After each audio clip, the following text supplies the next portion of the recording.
What a great Sabbath. So this is part 2 of what is the greatest health commandment. So we're going to jump right in here. We've been talking about the importance of the hippocampi. There's this concept of ego depletion, which I'll briefly refer to. And I'm not stuck on Freudian analytics at all. Okay, but as I read over Dr. Michael Nell's work, which I addressed briefly in the first session yesterday, you'll see in a little bit that this is actually an important concept, at least to understand as it applies. So ego depletion of synapses and the hippocampi is caused by physical, cognitive, or emotional overtaxation. Ever been there? No. Okay, yeah, like, no! Not me. Basically, I think most of us have been there. Those of us who've studied extra hard, right? I know that many of you here you will understand burnout. There's a reason why doctors get burned out so much. It's because of this overtaxation, really, of the hippocampus, what's going on, and so this leads to that burnout or the exhaustion. Now, this is how Dr. Michael Nell's MD, PhD out of Germany, and he's written a book that we'll touch on a little bit. He talks about the id, right, that is concerned only with the pleasure principle. We're going to look at that a little bit later from a different perspective. Obviously, there's some moral connotations to this. If we live our lives, right, Pastor Torres, if we live our lives focused on whatever brings us pleasure, are we going to have a really good life? No, we're not. We're going to have a horrible life. We're going to be miserable because all we're doing is focus on pleasure. And that's a psychological principle, is if we focus on just whatever makes us feel pleasure at the moment, we will be psychologically exhausted, okay, but we will not be happy. It reminds me of a song from many years ago by the Rolling Stones. Pastor Torres, do you know the name of that song?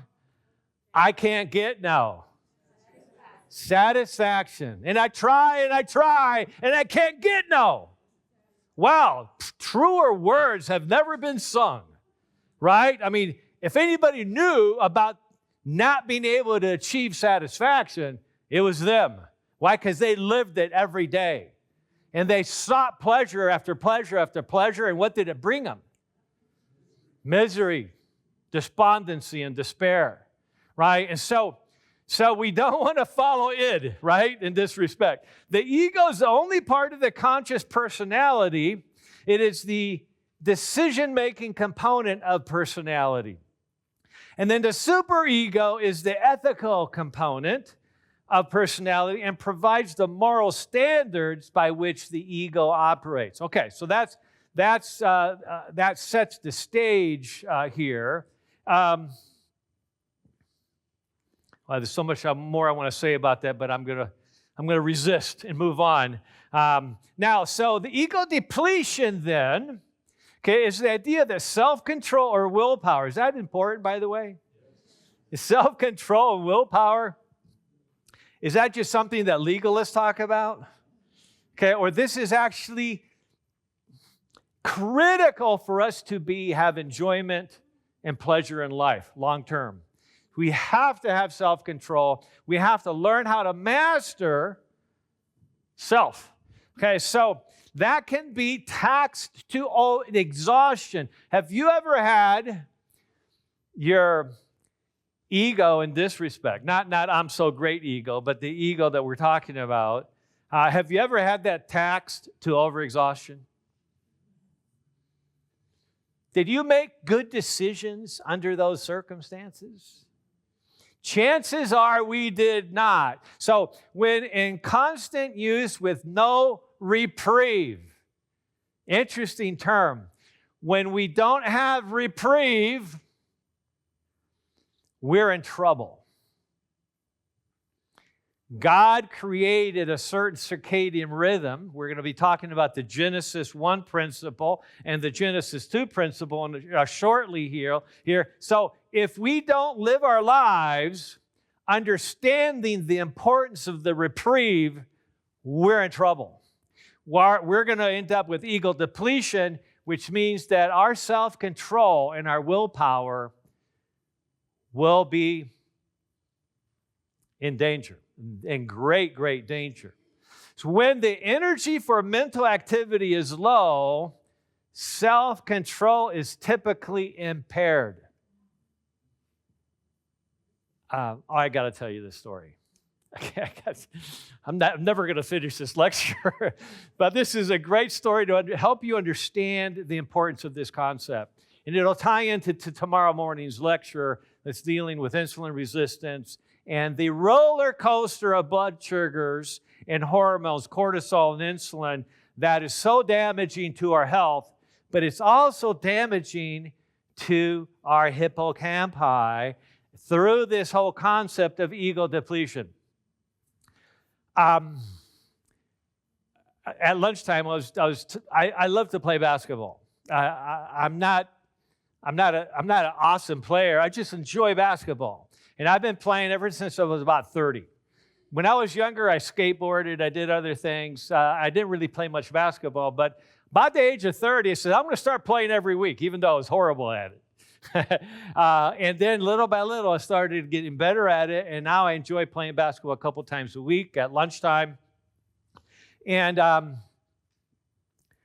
this was maybe 5-6 years ago now.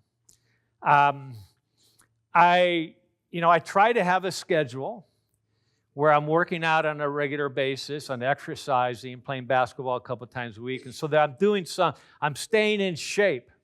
But this particular week that I'm talking about, I hadn't done any other than like going for a walk with my wife or something. I hadn't done any actual exercise, and so my aerobic activity, my fitness level, definitely took a turn for the worse during that week. So I'd gone a whole week without good exercise. That was strike number one. That was a big strike. Then basically, I had a chance to play basketball, and I hadn't done anything for a whole week, and I played full court basketball for like an hour and a half, full tilt, and I wasn't ready. I wasn't in shape to be able to do that in a healthful way. So I overtaxed my body physically dramatically. I loved while I was doing it, but I knew that I probably shouldn't be doing it. But I loved basketball so much, I did it anyways. And by the end of that lunch period, I was exhausted.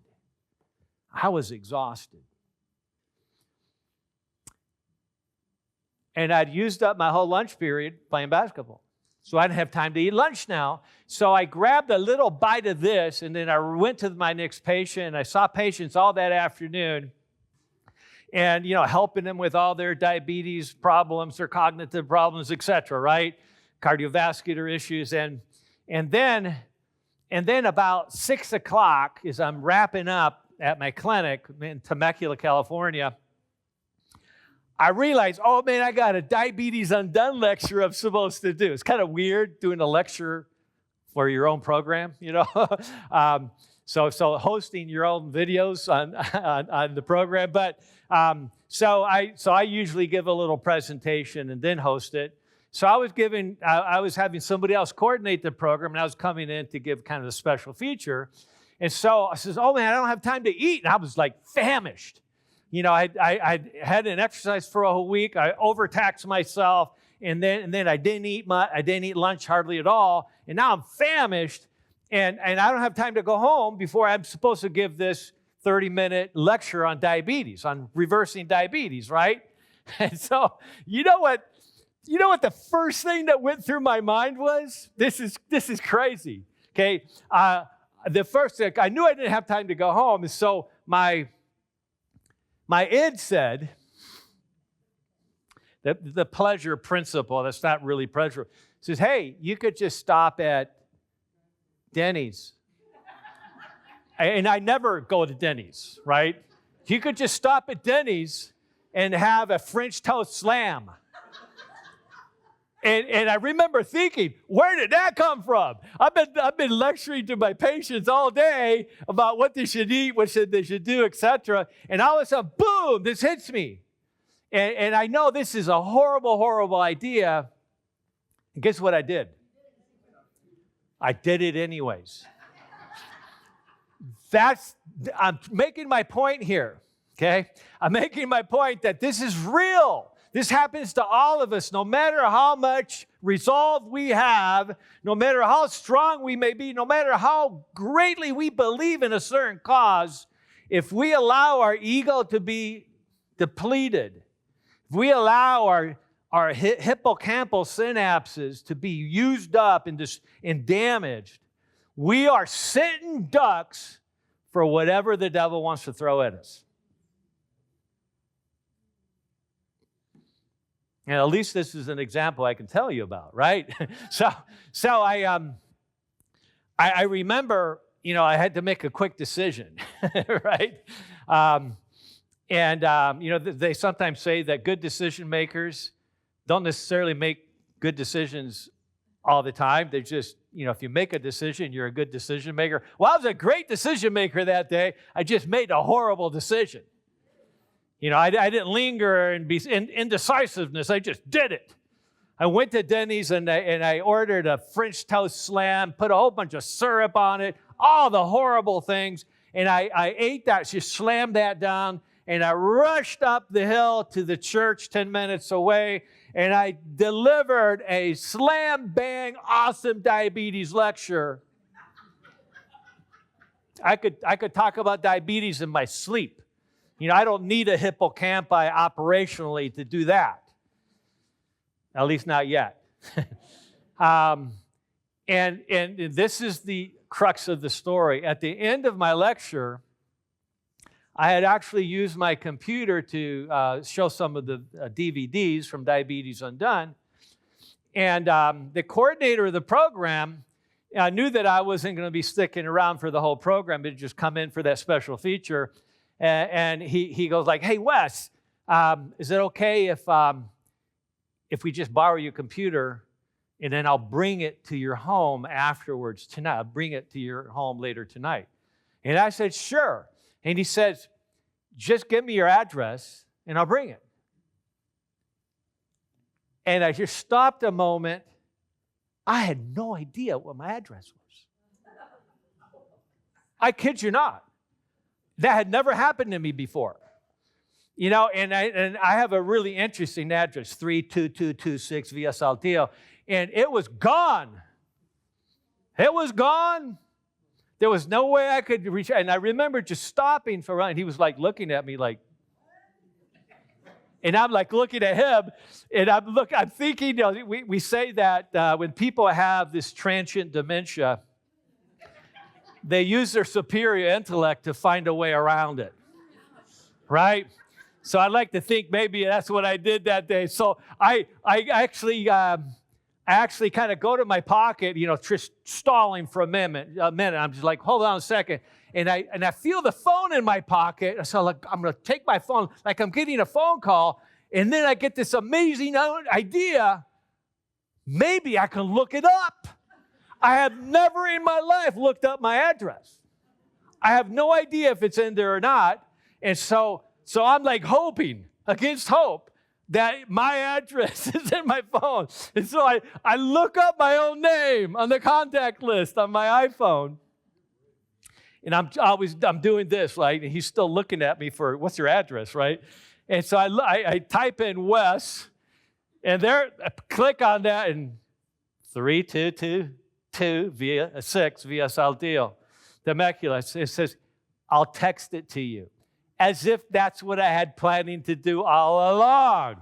And I remember he kind of like, okay, all right, that was kind of weird, that interaction, but okay, I get it. You're gonna so he brings the computer, this very computer, to me that evening. Well, at that time we were doing diabetes and then twice a week. I don't recommend that anymore. I recommend once a week. Most of the time it's better to spread it out. And so a couple of days later, I show up to give another lecture for the Diabetes Undone program. We have about 60 people in our fellowship hall. And I said, I got to fess up on this. I see Betty Jo smiling in the back. She's got other stories she could tell too about me. But this is a great example of ego depletion. Okay, what was the problem? Was the problem that I did not muster up self-control at that point? Now, that had already walked. That was already gone. The problem was the bad decisions I made all along the way prior to that event when I was tempted to stop in at Denny's and have that French toast slam. Basically, the worst thing that I could have eaten, right? Okay, you could even argue that it would have been better off having a turkey sandwich. In fact, it's interesting. Ellen White has some very interesting things to say about the diet that many people choose. She says, and I don't have the quote right in front of me, but this is worthy of mention, that we would potentially be better off consuming some meats if we could verify that it was disease-free than consuming all the junk food, and I'm paraphrasing, and the sweets, etc., that are being consumed. And that was 100 years ago or more, right?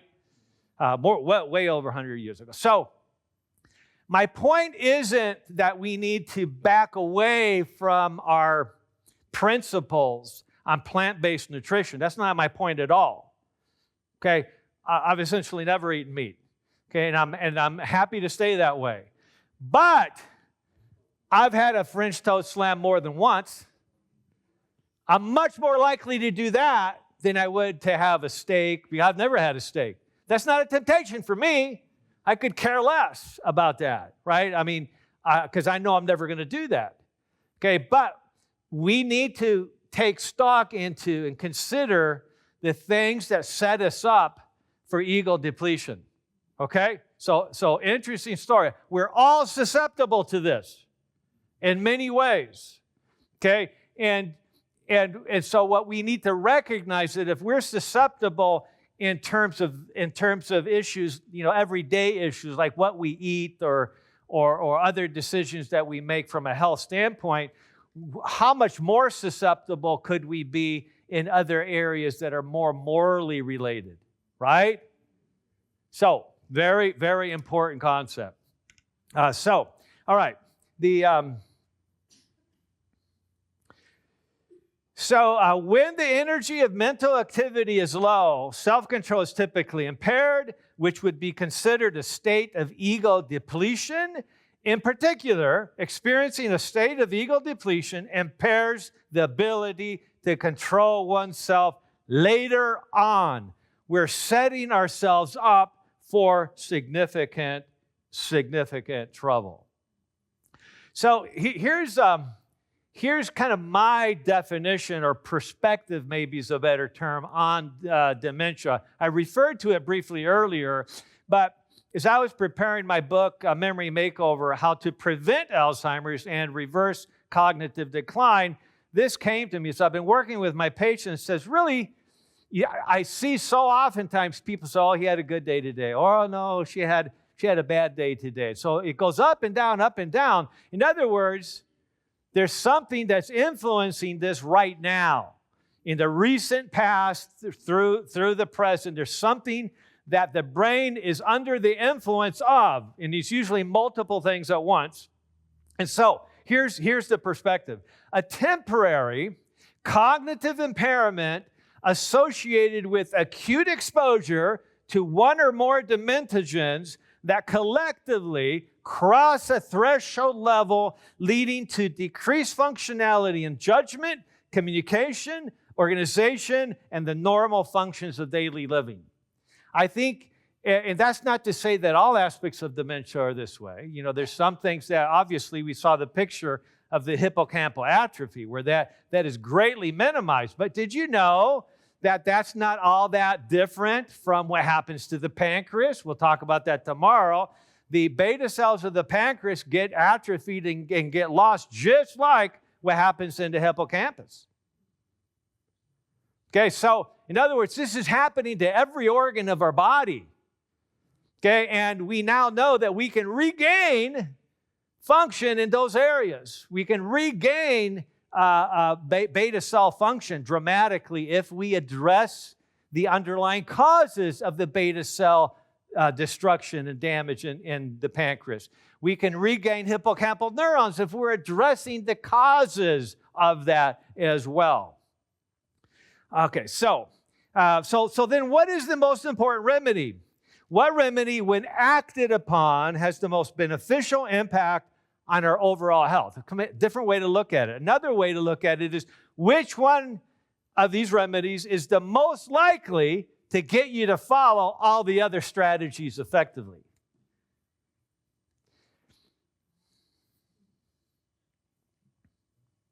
So we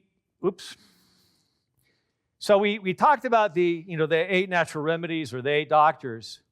I remember in high school, I was very passionate about health all through my middle school and high school and, of course, college and beyond. Because when I was 9 years old, my mother was diagnosed with glioblastoma. We were living in South America at the time. My father was president of the Colegio Adventista de Bolivia. I was trying to say it in Spanish. I'm trying to relearn my Spanish. So the university in Bolivia, the Adventist University now, and while there, we had just got back from furlough, actually, and my mom had been having headaches for quite some time. She thought it was a dental problem, but all the dental work she did didn't solve her headaches. And within 3 weeks of being back in Bolivia, my mom's headaches were so bad that there was a new Catholic hospital in Cochabamba, Bolivia, that had just come up. And so my dad drove her to Cochabamba, which is just, about an hour away from Vinto, where the college is. And the radiologist said, "Get her on the next plane out of here. There's nothing we can do for her. She has a tumor the size of a golf ball in her brain." And that was the end of mission service for my parents in 1970.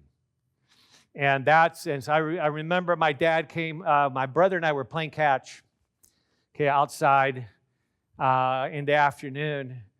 And we looked down the road, and there was my dad coming home. Says he never came home in the middle of the afternoon. He was a university administrator. He never came home in the afternoon. And so we were going, "Whoa, what is Dad doing?" And so we just stopped and we're looking at him, and he got out of the car and he was crying. And my brother John and I had never seen my dad cry ever. And we just both started bawling. We had no idea what was wrong, but we knew it wasn't good. And they said, my dad said, "John, Wesley, we got 20 minutes. We're leaving. We're going back to the States. Mom's not well." So you can imagine how that impacted me as a 9-year-old. Okay, and I became passionate about health, and that's why I am what I am today, is because every day I think about how I can help potentially limit that type of pain and suffering that families have to go through when they get that type of word from their doctors. And so I, as a middle schooler and high schooler, I was reading the Desire of Ages too, but the Ministry of Healing. I love that book. I had many of my friends who thought, "Oh, that's just all legalistic stuff." I go, "Are you kidding me? This is great. This is empowering. This is such amazing information.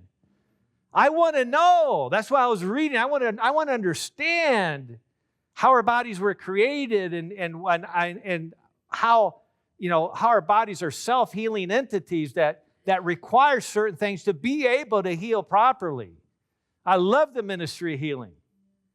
And as I read that, I contemplated to myself, which one of these is the most important? It's just a natural question, right? I knew down deep that they were all important, but I said, which one is the most important? And so I started evaluating. I kept a nightly journal. Every night I would journal for 10 or 15 minutes.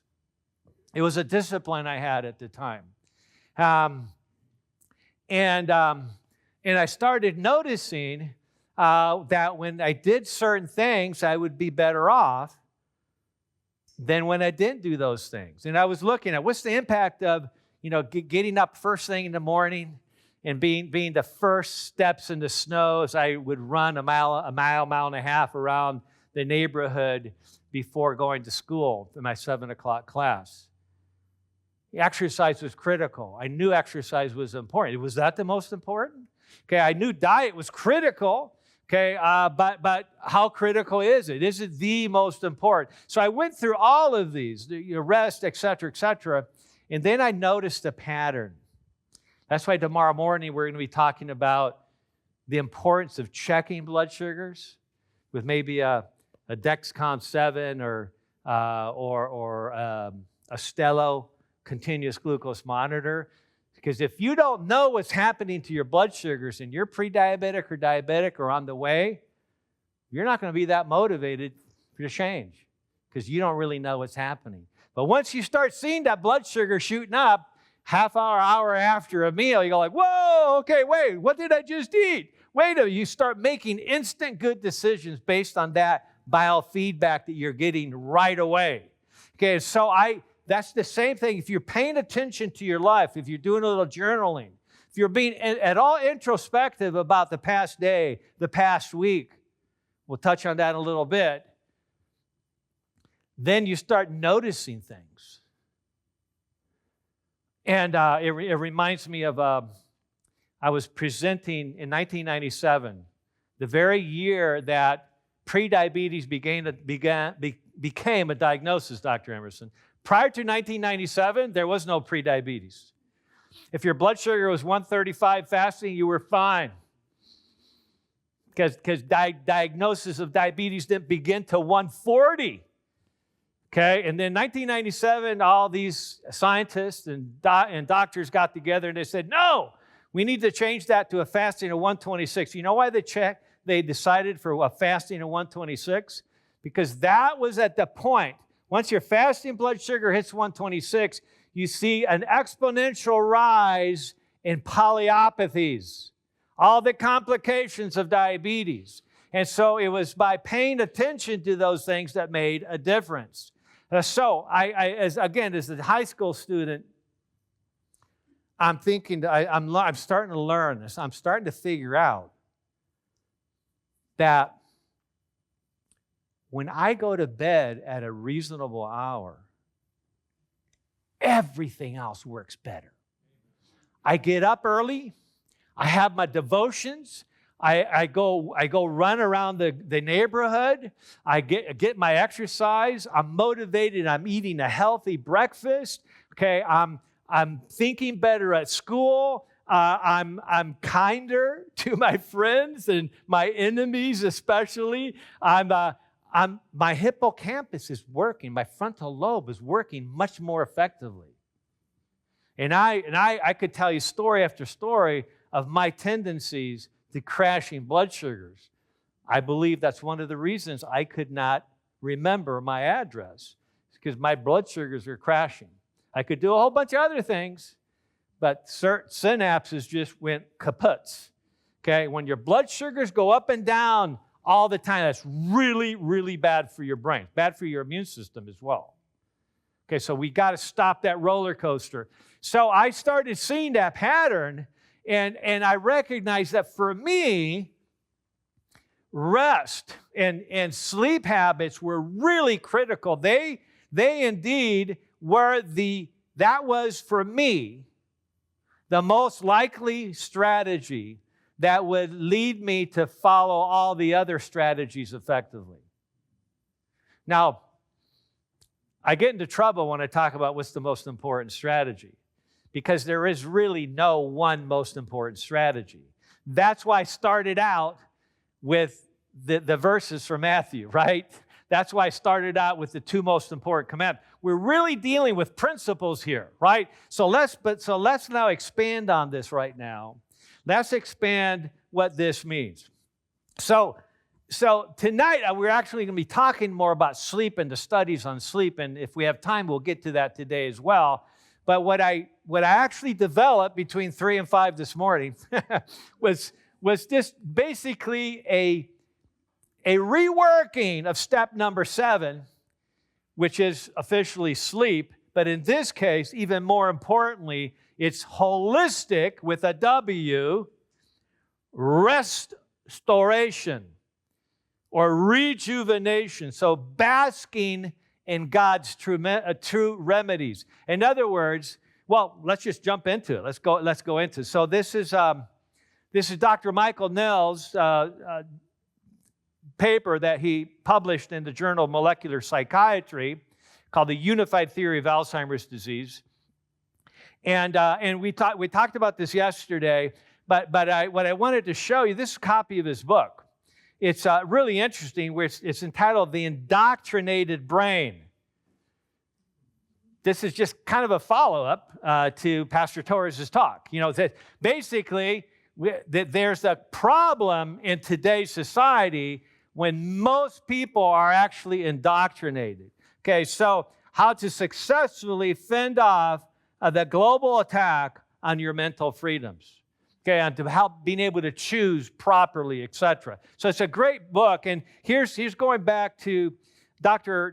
Nell's visual algorithm or flow chart, and we talked about it yesterday, but I just want to draw your attention to this upper algorithm right here, or flow chart, where it's talking about high. So this is where everything is green, is good. This is the positive health, leading to lifelong acquisition of experience and hippocampal growth, where our hippocampus are growing, are expanding neurons. We're not losing any neurons in that area. We're expanding synapses. We have made for that day plenty of synapses so that we have good memories throughout that whole day. This area then says high psychological resilience. Did I have high psychological resilience?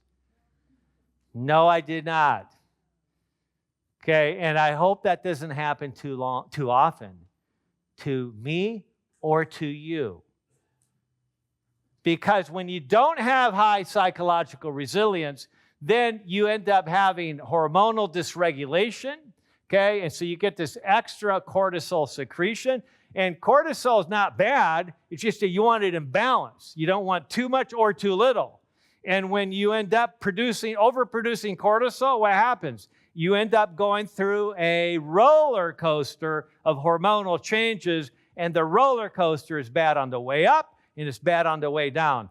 That hypersecretion of cortisol literally destroys hippocampal neurons, and that was documented 30 years ago at Stanford. Good studies on that. We don't have time to get into that. But so basically, that then affect the ability to hold on to hippocampal neurons or grow new ones or replace or repair the old ones, leading to the hypothalamic pituitary adrenal axis. And so if that's dysregulated, we're in trouble. There are almost a third of my patients, as I see them, have major adrenal fatigue issues, or you can refer to that as a more subtle adrenal insufficiency. It's not Addison's.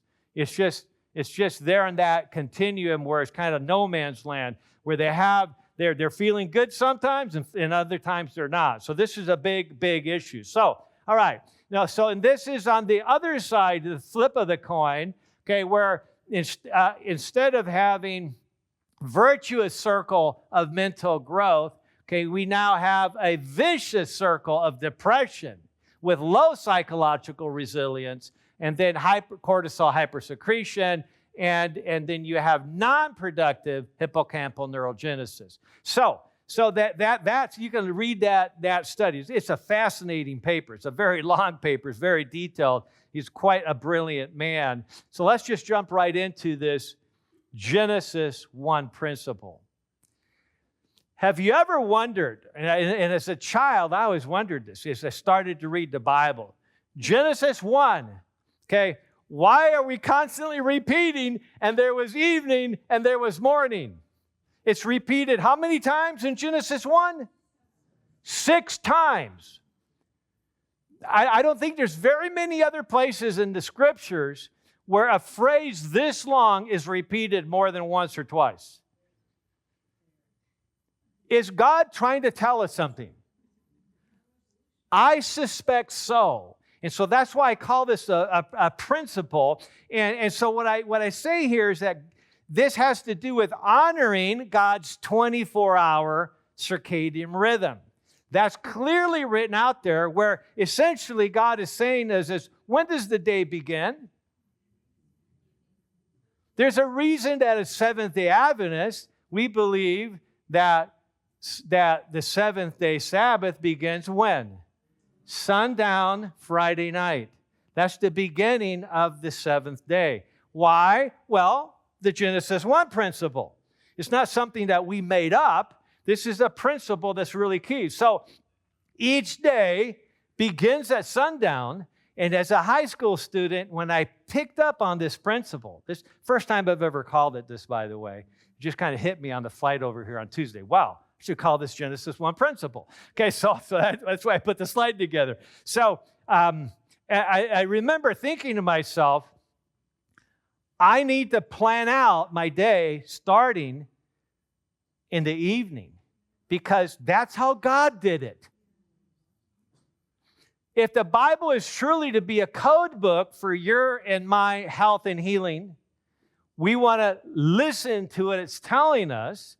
And I think this is brilliant. It's basically saying, pay attention to this 24-hour circadian rhythm, and the best way to get the most out of God's creative potential and optimizing the ego, optimizing the hippocampal ego, is to in the evening say, I'm going to make sure that I start this day off right.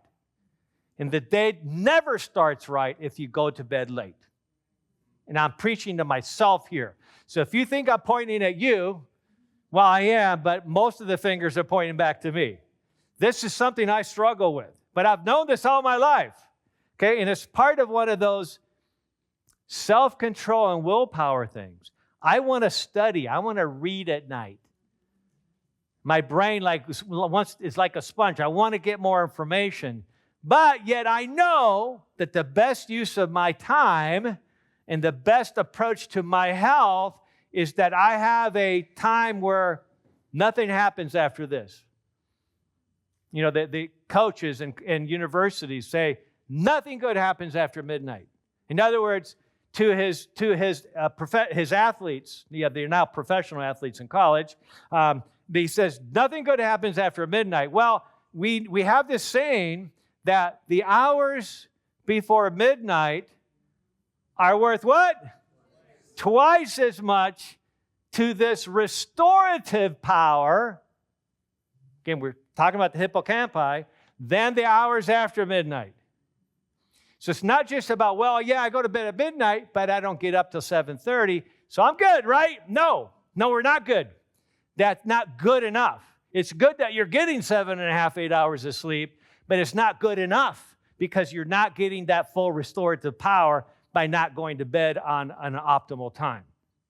Okay, so each day begins at sundown and begins with a process of creational restoration as a priority that generates the neuronal structures and synapses, which then allow for daytime creative thought and executive action. You know, there's that part of the Montreal Cognitive Assessment called executive function. Okay, so being able to have that executive ability.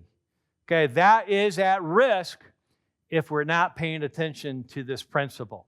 Okay, we could unpack that for another hour, but we don't have time. Let's keep going. Now there's the Genesis 2 principle. The very beginning of Genesis, that's why I'm putting the first 3 verses of Genesis 2 up here. It says, thus, the heavens and the earth were finished, and all the host of them. It's a celebration. It's a celebration of what God just did in 6 literal 24-hour days. Where God is celebrating, and He's saying to you, I want you to celebrate with me for perpetuity. Let me say that again, for perpetuity. Okay. So God wants us to celebrate with him every week for the rest of our lives in existence because of what he did for him and for us. He wanted to create us to be with him for eternity. What a special, talk about being part of community. Talk about being appreciated. Talk about being loved. We should really feel loved if we understand this Genesis 2 principle, that we've been invited to the party. We've been invited to the best celebration that the universe could ever hold. And this is what God said. Okay, so on the seventh day, God ended his work which he had made, and he rested on the seventh day from all his work which he had made, and God blessed the seventh day. You know, what does that mean that he blessed it? That means that there is a specific benefit. There's a specific healing and nourishing effect from those of us that celebrate with him. There's a specific form of restoration that's even more powerful than healthy food or healthy fresh air that comes from celebrating with God of his creative and recreative potential. So God blessed the seventh day and sanctified it. What does that mean? Okay, because that in it he had rested from all his work which God created and made. Wow, okay, so that's amazing. So here's my take home on it. The Genesis 2 principle, therefore, is honoring God's weekly circadian rhythm. So we talked about Genesis 1. We're honoring the 24-day hour cycle. We're paying attention to it. We're recognizing that it's critical to health. We'll see studies of why that's so important in a little bit. But now we're honoring a special celebratory event that God instituted himself for us. It's not a legalistic principle. Okay, this is the most amazing celebration that we're all invited to, and we can all do on a weekly basis. So it's a celebratory, sanctifying rest. Sanctifying in the sense that we're healing, we're improving by taking advantage of that specific blessing that he cited specifically. So worshiping to restore and rejuvenate through praising God by singing. You know, there's actually a lot of interesting research right now that singing and humming, have you seen it? Have you seen that research? What does it do? It increases nitric oxide production near the blood-brain barrier up to 15 to 20-fold. Now, there's still studies that are unsure about how that impacts cognition, etc. But bottom line is nitric oxide is a really interesting study right now. And even if that doesn't pan out, we know just intuitively that singing is extremely healthy. You know, it's really sad that so many of our young people, they're embarrassed to sing. Right? It's sad. It's sad. You know, I used to stand next to my dad when he was singing, and he was kind of sometimes go off on, he's an amazing piano player, not a very good singer. Okay, and I know I'm not especially a good singer either, but I belt it out anyways. I had a lady in church, she's a German lady, passed away now, but so I'm sitting in right behind her, in a row behind her, and I'm singing along, I'm just belting it out, right? And she turns around and looked at me and kind of scowled and says, "You are very loud." And I said, "Yeah, it's the German in me." And so I just kept singing. I mean, it was just kind of funny, And so the key is that singing and humming is really good for us. I mean, it's restorative. It's healing. It's medicine. We need to teach our children this.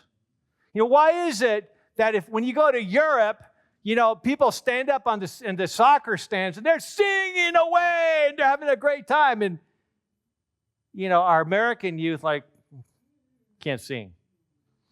Yeah, so we need to teach them the power that's associated with singing. It's a form of worship that is healing. It's restorative. That's the principle of Genesis 2. Okay, and then intentional prayer, not just, now I lay myself to sleep, I pray God my soul to keep, if I should die before I wake. It's better to pray that way than not pray at all, I guess. But I'm talking about intentional prayer where we're communicating with God. We're thanking Him. We're praising Him. We're requesting things. We're petitioning Him. We're interceding on the behalf of our children and our loved ones and our friends and our neighbors. Prayer is power. Prayer is restorative. You'll see this when we talk about the Gethsemane principle. Exposure to His Word, like we had this morning, contemplation and listening to Holy Spirit-inspired counsel. Have you been impressed that you've had some Holy Spirit-inspired counsel today? Thank you, Pastor Torres, for that Holy Spirit-inspired counsel. So that's what Sabbath is for. That type of celebration that is good for us. It's healing. The seventh-day Sabbath rest is a time to promote healing principles that encourage and benefit family, friends, and neighbors, physical, emotional, spiritual nurturing of others, the meeting the needs of others where they feel appreciated and loved. Sound familiar?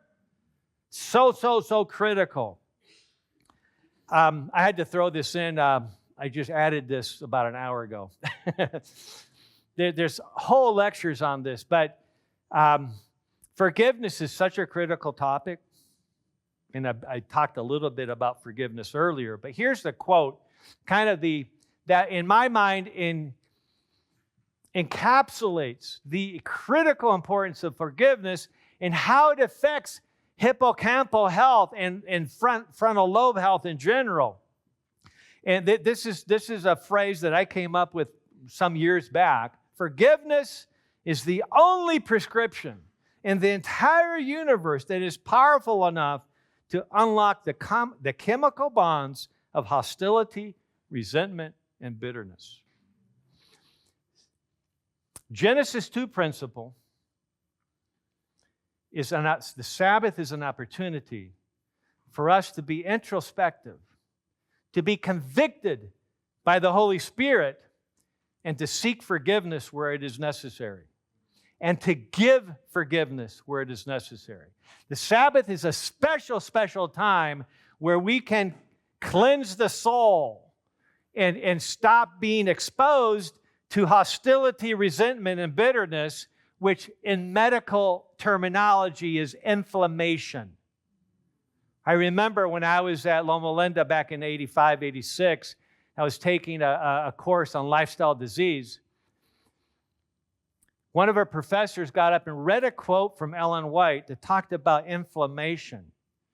And a very distinguished physician that was in the class as a graduate student, he stood up and said, "Why are you reading information that is completely unscientific?"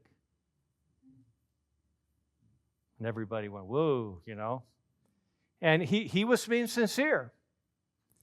Okay, and yet there's always been good information in the medical literature about inflammation.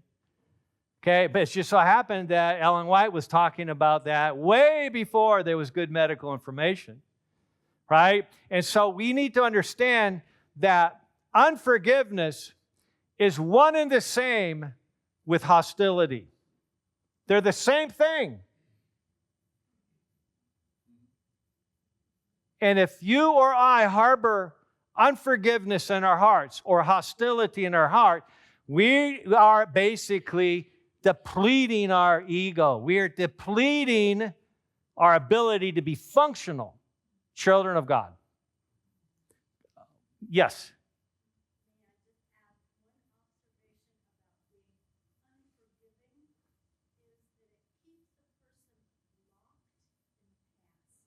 Great quote. unforgiveness keeps the person locked in the past. Absolutely. Very good point. Okay, so here's a great quote from I think this is Proverbs 4. I think it's NIV. I'm not sure of the Bible reference, but pay attention to what I say. Listen carefully. Don't lose sight of my words. Let them penetrate deep within your heart, for they bring the radiant health to anyone who discovers their meaning. Isn't that beautiful? Proverbs 4:20 through 23. Okay, so let's look at the Gethsemane principle. Real quickly now, I just did a quick AI thing, Gethsemane, just late last night. And actually not late last night. I went to bed at 10:30. Okay, but just woke up at 2:50. So what happened in Gethsemane? Jesus went to Gethsemane with his disciples. This is AI talking. Jesus asked his disciples to keep watch while he prayed. And then Jesus prayed for God to take the cup of suffering from him. Is that true? This is all true, right? Okay. And then Jesus' despair was so great that he sweat great drops of blood. Jesus was betrayed by Judas, and then he was arrested by a crowd led by Judas. What is missing? What is missing in this AI? The most important part is missing. That's why you got to be careful.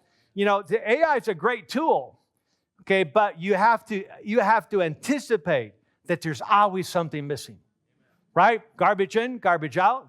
This for just regular stuff where there's no question or debate or controversy. AI is great. For anything that is debatable, it is not great. It's going to be very biased, right? Because it's based on how they fed that large language model. It's based on what information they input into that AI model, right? So let's look at what the Bible actually says here in the Gethsemane principle. Starting at Luke 22:39, Jesus went out as usual to the Mount of Olives, and his disciples followed. On reaching the place, he said to them, "Pray." So this is a critical principle.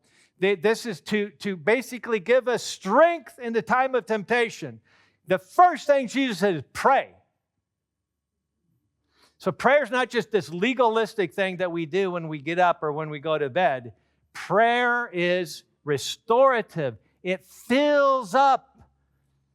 There's a saying, a French saying that says there's a God-shaped vacuum in the human heart that only God can fill.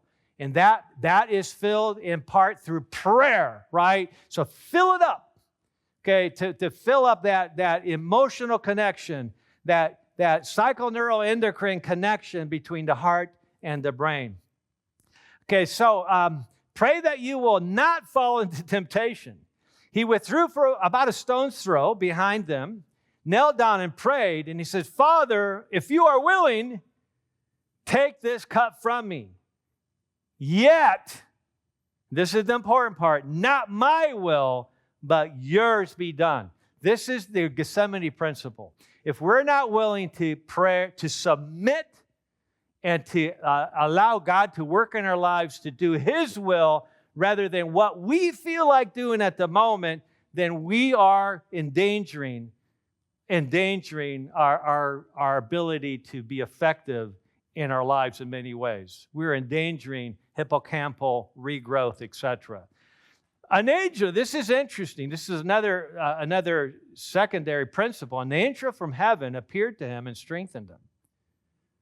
Okay, so that's part of the principle too. So, in other words, we should rely on God to guide us when we pray. Ministering angels come and fortify us. We may not see them, but they're there to fortify us, right? Just like eating food fortifies us if we're famished. So, and being in anguish, he prayed even more earnestly. That's another principle. So the more stressed we are, the more important it is that we pray. Was it Martin Luther that said, "I was so busy today, I prayed for 3 hours"?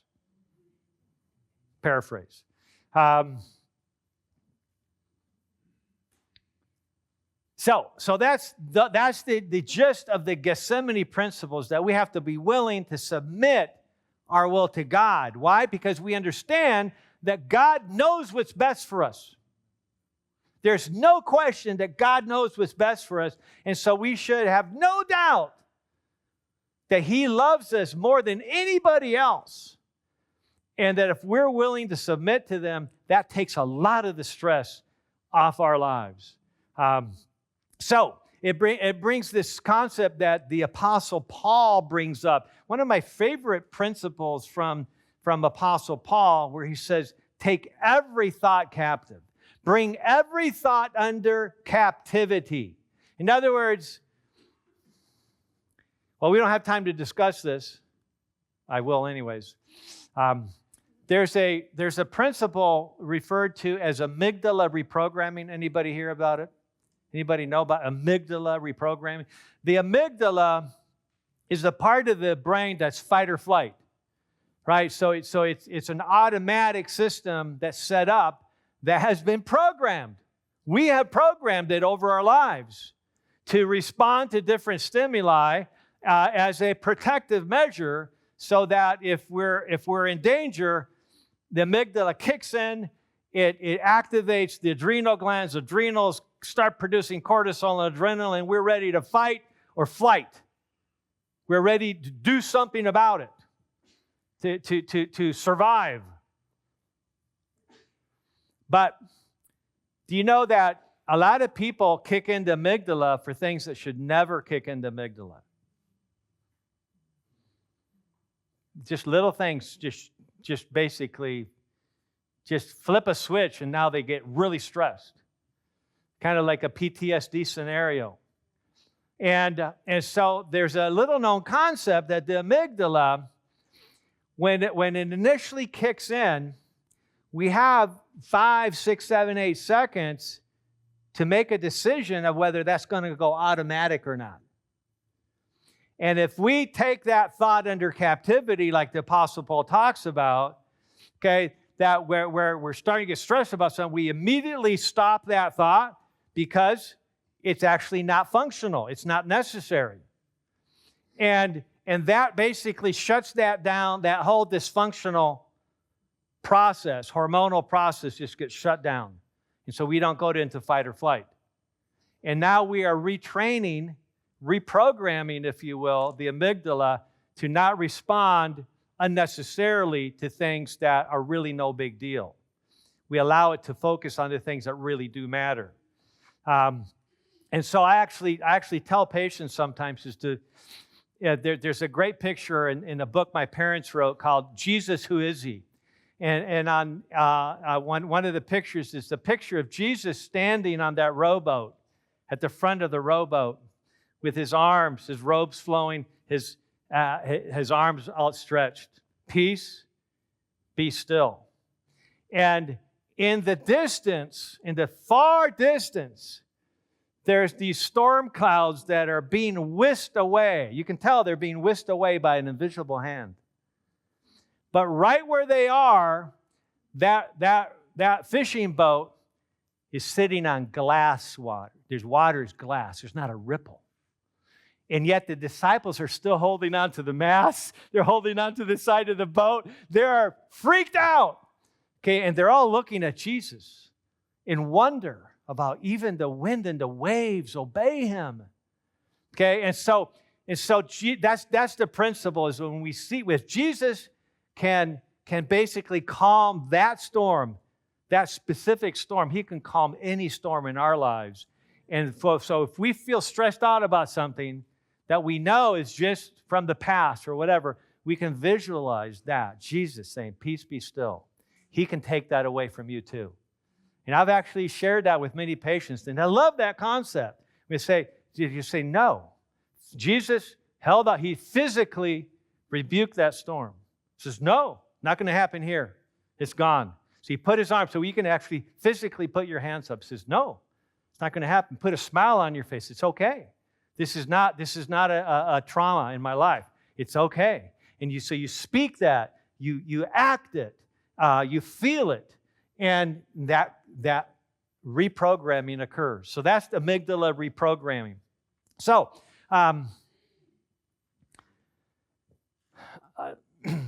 oops. Did I? Okay. Okay. Do I have any reprieve on time, or do I need to stop? How are we doing? No, I mean, I'm serious. I'll stop right away. I can end this. What's that? Oh, no, tell me. No, yes, no? I'm okay. I won't go hostile on you. Oh, okay. Okay, let me wrap up. 5 minutes? Let me wrap up in 5 minutes. So, I'm going to talk about sleep tonight. Okay, so I was going to talk a little bit more about it today, but since I'm talking about tonight, you're not going to miss out on that. Let me just, this power, the hippocampi gets degenerated even in young people if they don't go to bed early. And when I say early, a reasonable time. If you go to bed late, you're destroying your hippocampi. And that's the bottom line principle on sleep medicine. But let me actually show something. I wanted to. There's so many things I wanted to share with you this weekend, and one of the things is critical in my mind is simple remedies. I have all kinds of slides on the simple remedies and natural remedies that Ellen White used throughout the years. Do you know that she traveled everywhere she went with charcoal? She talks about that. And there's kind of all kinds of jokes in Adventist circles about charcoal, like, oh, charcoal cure anything, right? Yeah, kind of thing. And actually, charcoal is the universal antitoxin, well established to be the universal antitoxin. We still kind of make fun of it in medical circles. As I talked to a pharmacist years ago in Ohio when I was still in Guam, and I was asking him for charcoal, and he go like, charcoal? Oh man, that's all folk medicine. And so I just kindly talked to him and corrected him. I said, no. Well, yeah, it is folk medicine too. But there's all kinds of research that charcoal is one of the very best things you can do. There's many doctors, especially some very insightful doctors in Europe right now, that are including charcoal as a bedtime dose of detoxifying relative to enteroviruses, okay?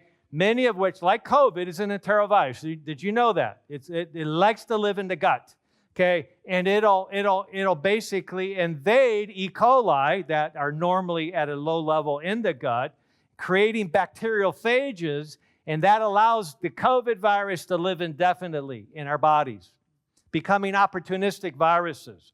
And these doctors in Europe were saying that they had figured out that you need to get rid of these bacteria that are bacteriophages holding on to viruses, and you need to repopulate the healthy bacteria, especially bifidobacteria and lactobacilli, because they are destroyed by COVID, and they're also destroyed by the COVID vaccines.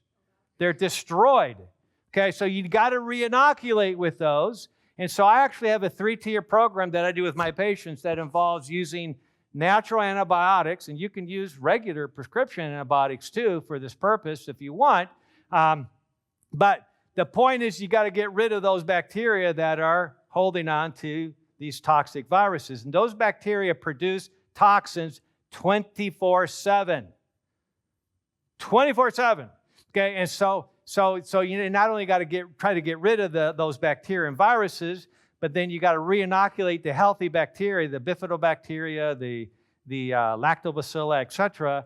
And then, so I do that at lunchtime, the probiotics, along with prebiotics like arabinogalactan and D-mannose, the glycoproteins. And then at bedtime, you take charcoal. The key with charcoal is you got to take it at least 2-3 hours away from any prescription medicine, because otherwise it will inactivate it. Okay, so that's very important to understand. Charcoal will adsorb rather.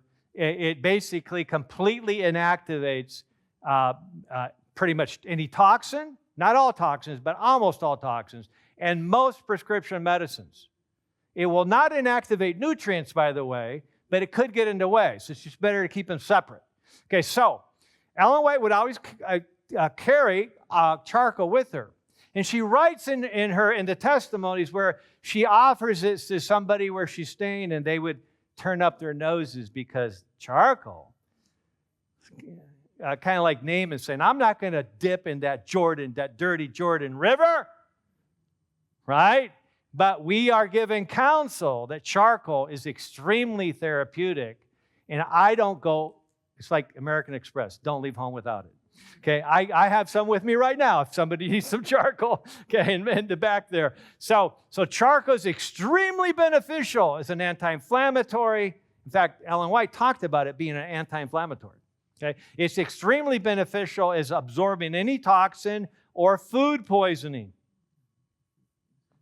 I could tell you story after story on that. And so let me just show. I'm just gonna demonstrate real quick. This is a portable compressor nebulizer. Can you hear it? Just a very light hum. Okay, it basically is. This is a compressor, so it's pushing air through this hose, and this hose basically just hooks up to this part of the nebulizer. You put in things at the top here, close it, and you put a mask over it. And you're able to nebulize anything, any liquid, and get it into your sinuses and your lungs. Now, here's the key principle. We are dealing in an era of immune dysfunction like no other era before us. This is very important to understand. So we have a message that we are entrusted with information that can save countless lives. Our health message is a wonderful message. Okay, but we need to understand that the new viruses out there, many of these new viruses actually have peptide sequences that prevent the body from breaking down other harmful proteins and literally gum up the process of that God has designed to restore us back to health. There's peptides in these viruses that actually suppress the tumor suppressor genes, the P53 tumor suppressor gene, that we want to be active, right? Because it suppresses tumor formation, but now it's being suppressed by these viruses. So even though many people talk about like COVID virus, oh, it's just nothing more than a flu, maybe so, but the long-term consequences are far, far worse than the flu. And if we allow that virus to go viremic, we're in trouble. So the point is that you got to catch the condition early before that virus moves from the sinuses or the lungs into the bloodstream. So we actually have a couple days before that would begin to happen. And so if we do something like nebulizing, and you have my handout in the on the I think one of the back pages, it shows you how to nebulize. Everybody should have a nebulizer in their home. And I recommend you have a mesh nebulizer, which are cheaper, but they get gummed up easy. So get a portable compressor. Okay, this is a lithium battery, costs $110. It costs more than the nebulizer does. Okay, but it's worth it because it makes it portable. You can use it anywhere. Just charge it. Okay, and so then take a look at the handout. It'll show you how to do this. I have all this stuff. I have liquid iodine here. Just put like a half a teaspoon to a teaspoon into a separate container, and then add nascent iodine, about 10 drops, and then I have diluted hydrogen peroxide. It's like a 3% hydrogen peroxide that you just dilute down to 0.1%. That's like 1 drop of 3% hydrogen peroxide per teaspoon. Very dilute. You add all those things together, or you could, if you don't want to figure all that out, just do iodine. Just do iodine. Iodine will kill any virus if it's in contact, any virus. Look at the literature. If the handout that I gave you has all the information on that, it'll kill Ebola virus, it'll kill HIV, it'll kill any virus if it's in contact. Okay? And so when we're dealing with respiratory aerosolized viruses, we have an opportunity. There's nothing better than getting rid of that virus while it's still in the respiratory sect, in the sinuses or in the lungs. And you can completely obliterate any virus in your lungs or the sinuses if you nebulize with iodine or hydrogen peroxide, or what I like to do is a combination. Okay, so take advantage of that. Yes? The one on Alzheimer's.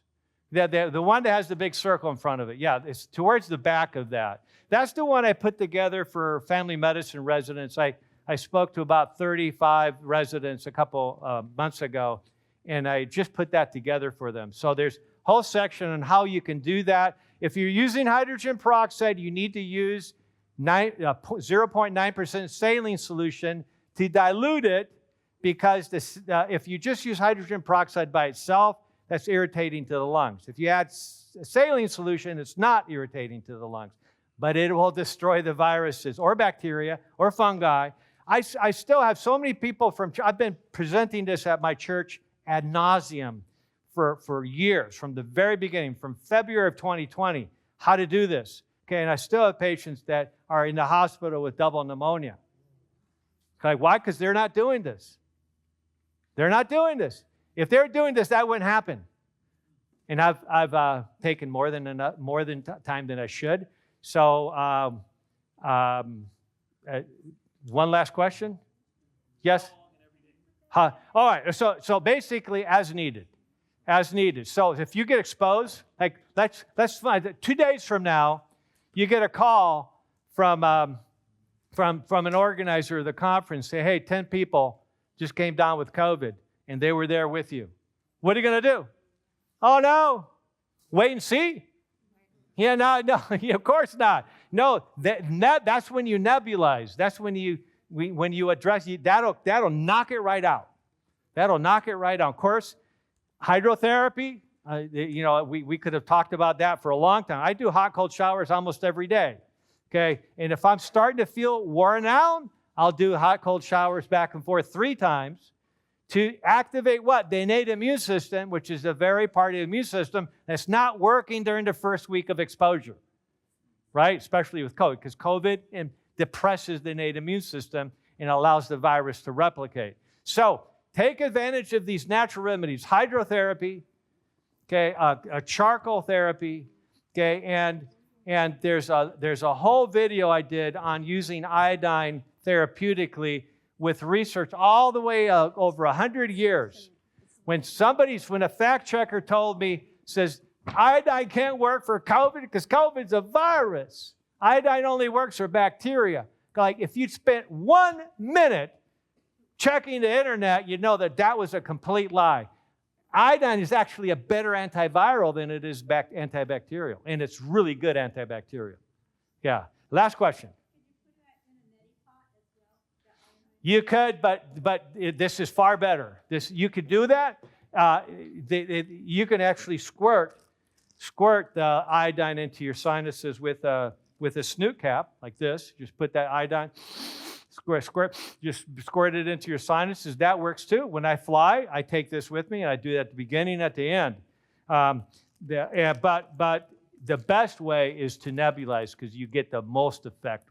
All right, thank you for your patience and your attention. Thank you.